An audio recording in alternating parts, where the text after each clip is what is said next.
The actor John Cleese has criticized the silence and lack of response to the massacre of Christians in Nigeria. In a social media post, the former Monty Python star said, "It looks rather as though black lives don't matter," adding sarcastically that writing about it would damage the image of the murderers who killed these poor people. Please tell Trump to save our life in Nigeria. They are killing Christians in Nigeria. He was responding to the killings of at least 33 Christians over Holy Week and Easter. 26 people were killed on Easter Sunday when suspected Fulani militants launched simultaneous attacks on Christian communities in 2 villages in Benue State.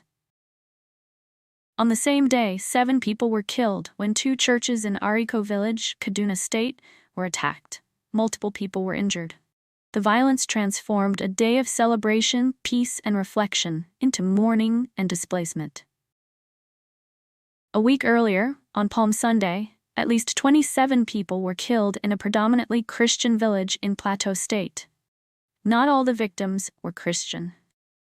Cleese's comments about Nigeria follow previous social media messages in recent weeks about his concern over a growth in radical Islam. In a post on X, he wrote, "The UK has always been based at the deepest level on Christian values, regardless of dogma. Despite the many mistakes made by churches, for centuries British people have been influenced by Christ's teaching. If these values are replaced by Islamic ones, this will not be Britain anymore."